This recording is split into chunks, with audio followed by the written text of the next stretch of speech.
Hello and welcome to Technically Speaking, where scientists and engineers come together to chat about a common interest, share knowledge and satisfy some curiosity. I'm Laura and I'm joined by Antonia to talk about national policies and how science may or may not, in some cases potentially, inform them.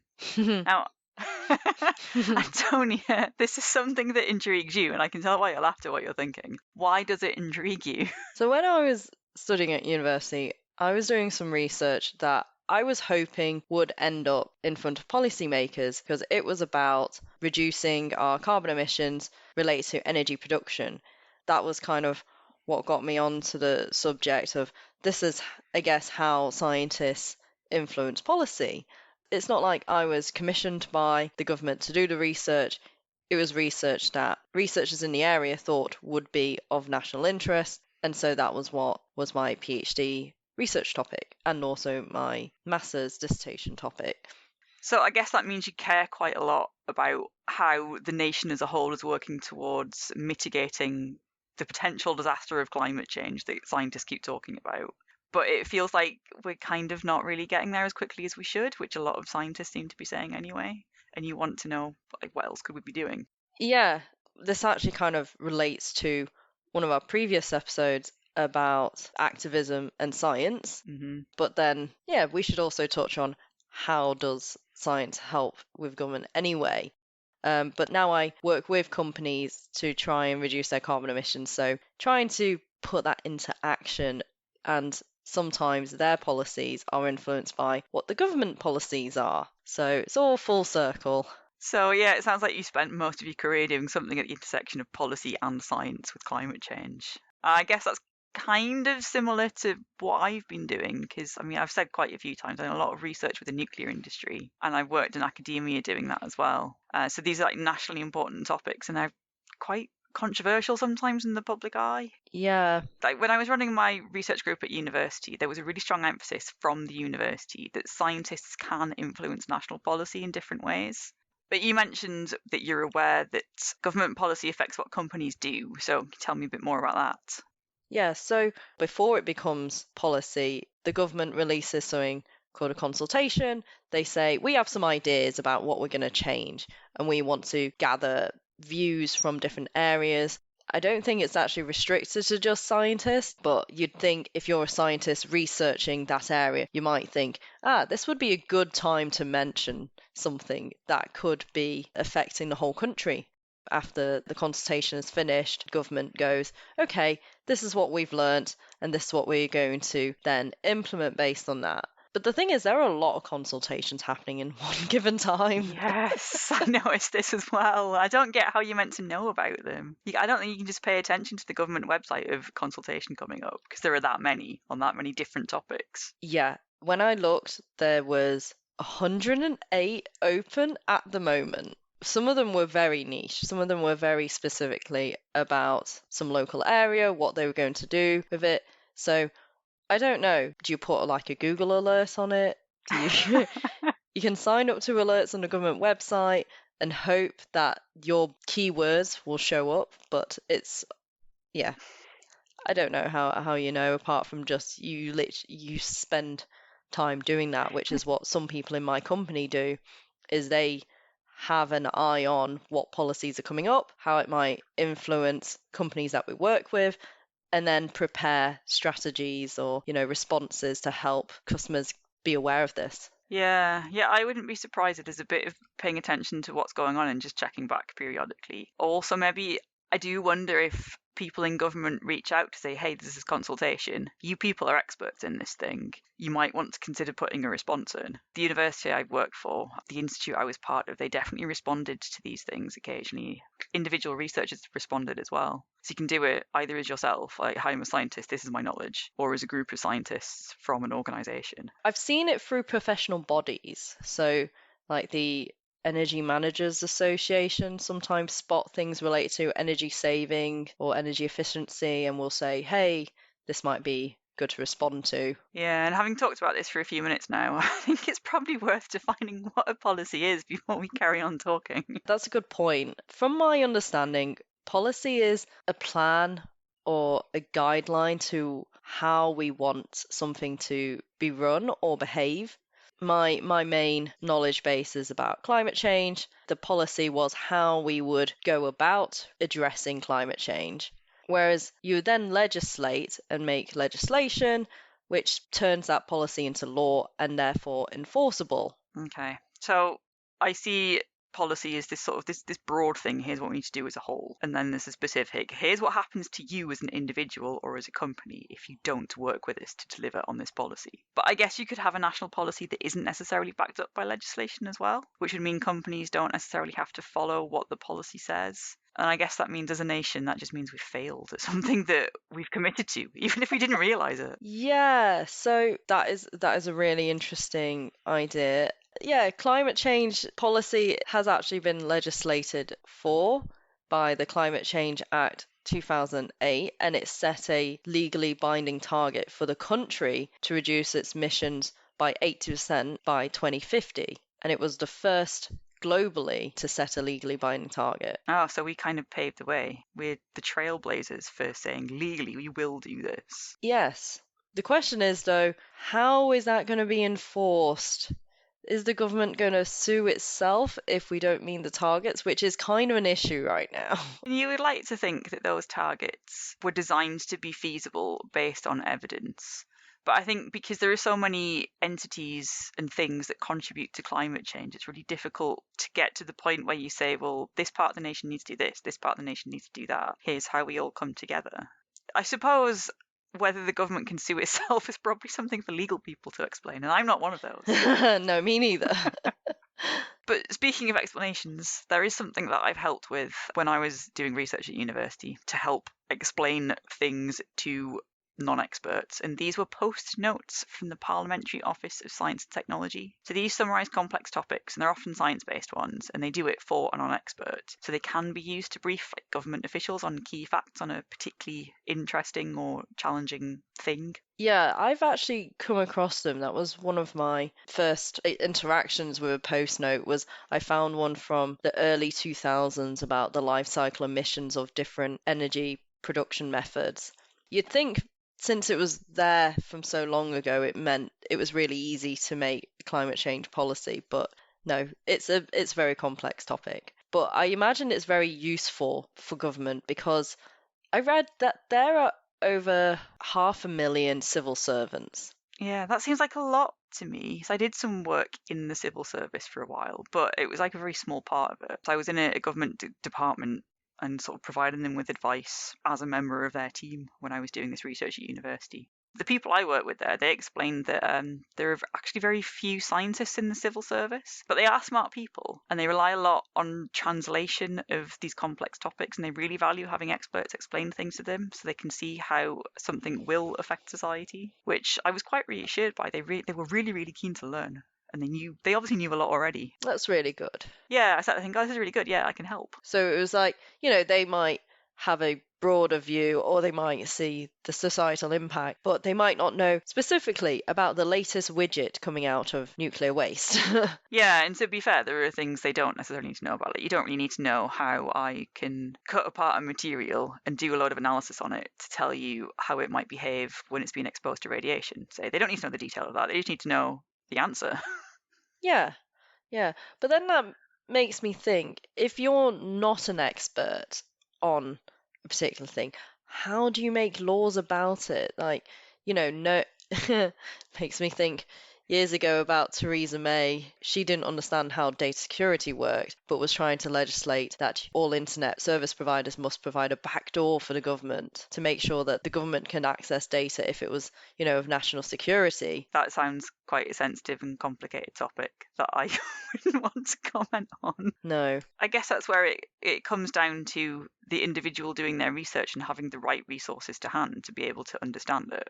The bit that I was told from the people I work with in the civil service is that the civil servants themselves, not necessarily Theresa May, but people that work in a government department, they have to kind of wait for time in front of Parliament to present something that they think should be a legal change. And they do spend a lot of time poring over the legislation, by the way. And they have to sort of present the evidence for it as well, from what I was told. I might be misremembering this slightly. But there are also these things like the Government Office for Science, which commissions research that would be useful for government. So I can see how they commission a piece of research and the civil servants would make use of that and fit it in with what they understand of legislation and then use that to help explain or support policy. I guess that is one of the ways that research gets funded at universities is, it gets identified as something important and something that could influence the future running of the country. So they'll say, right, maybe we should put some money towards understanding that topic. And I guess, when I did my PhD, I didn't really see how little old me could possibly make a difference. But it's just one data point, isn't it? You spend 3 years collecting like 1 or 2 bits of data that will actually be used to help support something the government can do. And there are like hundreds, thousands of PhD students doing this. But I guess that maybe is one mechanism that funds research at universities. But there are other resources like the House of Commons and the House of Lords libraries that can also be used as resources for people in government to learn or gather information about science that may affect what the nation does. Yeah, actually, part of the research for this episode, I was looking at if there was a specific research paper that led to the Climate Change Act 2008. And someone had helpfully written an article about this and put it on the Commons Library. The Commons Library article cited 3 main influences on the Climate Change Act, one of them being Friends of the Earth's campaign called Big Ask, a couple of other research papers, the Stern Review on the economics of climate change, and the International Panel on Climate Change's 4th assessment report on climate change. Basically, a bunch of research on climate change. Fair enough. But one of the key pieces I think is interesting is in the IPCC's report, they said if globally we reduce emissions by 80% by 2050, then we would avoid the worst effects or irreversible effects of climate change. And that is now part of the law in the UK. I guess that's a result of lots of different actors or organisations or entities, influencers, whatever you want to call them, that are all saying the same message, that's explaining this is the consequence if we don't do this, and it's terrible. And that's what gets put into law. Yeah, the IPCC is international panel and lots of researchers coming together to make modelling and prediction models to find out what could happen and present different scenarios. So that gets turned into legislation of the Climate Change Act. And then there are regulators that help uphold various limits that are set, right? I assume they can help set legislation too. Like if the regulators recognise there's something extra that needs to be done, they can then report back. So they'd have these various safety or quality limits that they set for a reason. Yeah, regulators do monitor quality and set limits. That is something to take into consideration in some areas of the environment, but in the case of climate change, it's not. Fair enough. Maybe we should move away from climate change for a bit then, because there are obviously other parts of science that aren't just about climate. Yes, it's just what I know most about. Yeah, I know there are scientific advisors to the government, because again, I've worked alongside some of them. I'm making myself sound really important now, and I didn't really do a lot. I was just one scientist out of many. But there were things like in the COVID-19 pandemic, where there were rapid response teams, and a lot of what we did in the pandemic was heavily influenced by science to stop the spread of the virus. The rule of 6 was one of those from the rapid response team based at Imperial College. Yeah, because they seemed to do a lot of modelling, didn't they, to say if people interact in this way, then the transmission rate does this. So if you want to keep the transmission rate below 1, you have to tell people to do this and you have to have it enforced. Yeah, and they explained that if you keep the R value below 1, that it means that the spread won't increase and eventually the level of infection will die out. Yeah, the R value being the transmission rate. That's right, isn't it? You'd think we'd remember this. It was only a few years ago. We all became an armchair expert on pandemics. And I thought that was a really good way of putting science into the public eye and showing here's how science is important and how it affects your life. It means this. If you don't do it, people die, man.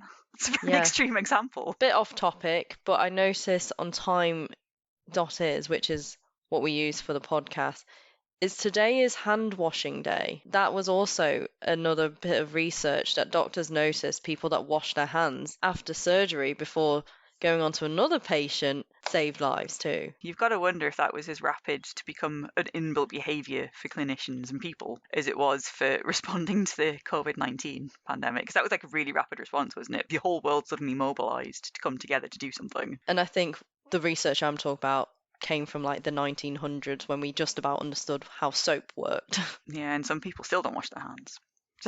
Yes. And so we all had lessons about singing happy birthday to wash our hands. Some of us may have. I don't remember that. That was great that the government responded quickly based on research.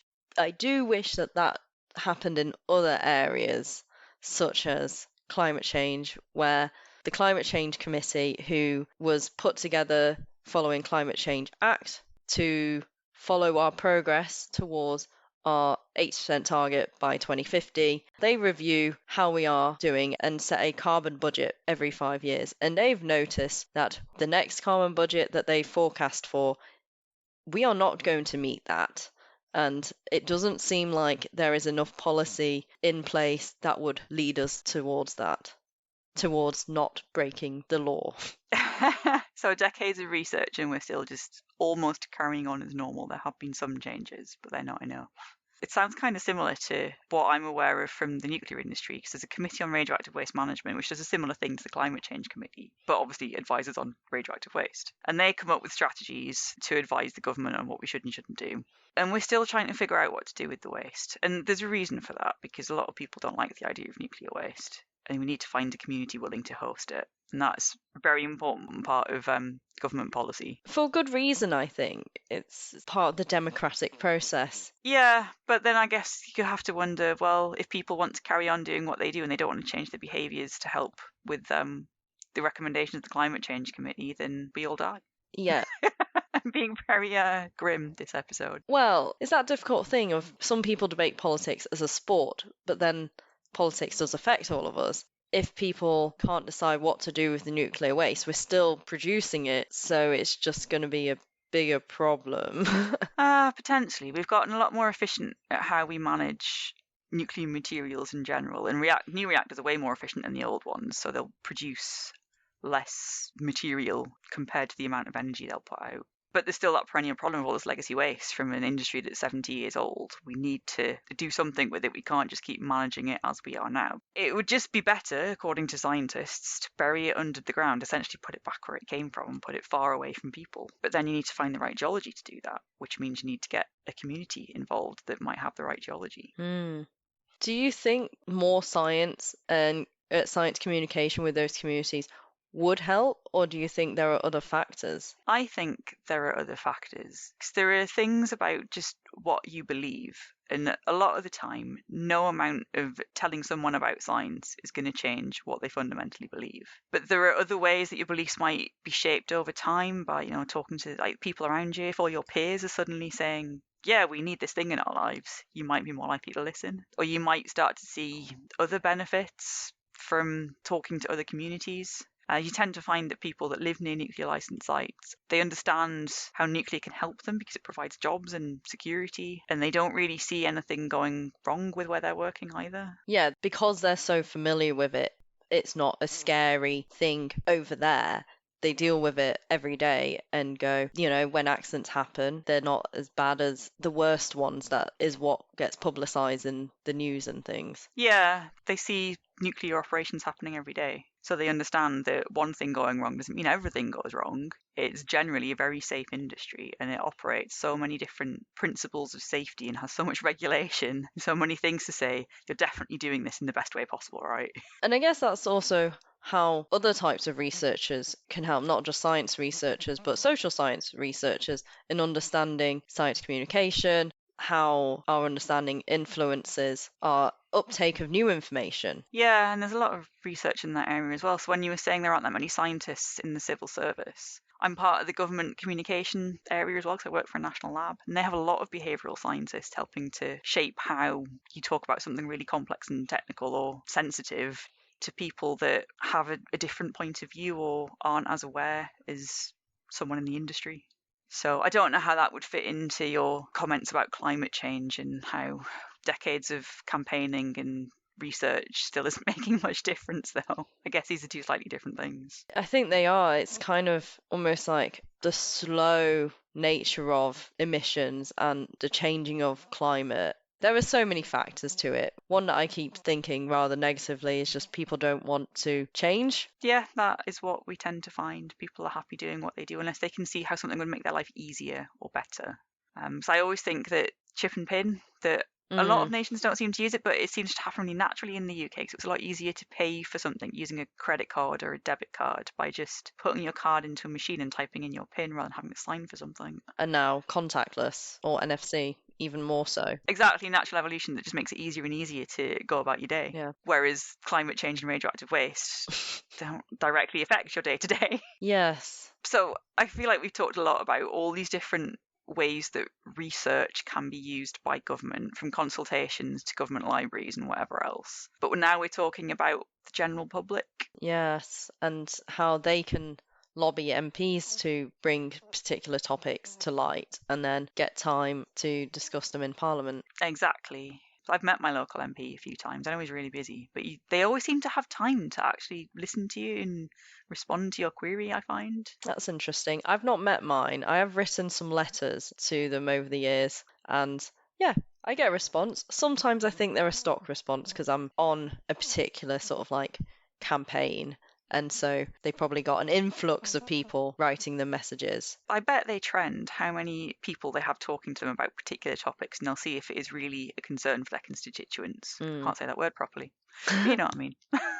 Constituents. So they can act on it. Thank you. Yeah. So we're giving everyone, if you're in the UK anyway, an action to consider whether you would want to contact your MP about something that's important to you to see if you can affect a law change. I hope it's for the better, not for something selfish. That is true. Well, then would they listen? I still think you need some evidence to back it up. So if you're saying something that all these other committees and reports and the researchers at government and all of their many different ways of communicating with experts to affect policy, you need to be kind of saying the same thing they are. It sounds like if there isn't this really big mass of people, it's not the right term either, something that doesn't have any momentum behind it, it won't go anywhere. This may be a better phrase. Yeah, and yeah, obviously, yeah, there are topics that the evidence isn't necessarily hard evidence, but maybe it's a very emotional story, and that sometimes drives policy.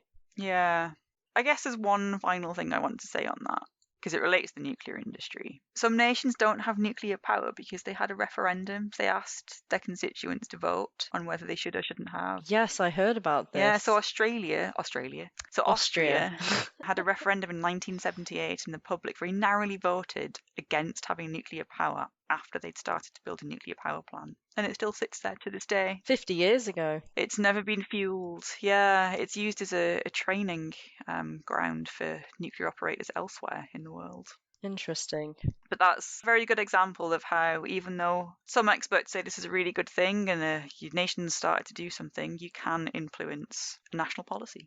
So there you go. How do you feel now about how science influences policy, Antonia? Because this was your interest initially. I've just kind of hurled a whole load of techniques for influencing or routes to influencing government at you. At first, it sounded like you had to be an academic to be an influencing voice on science.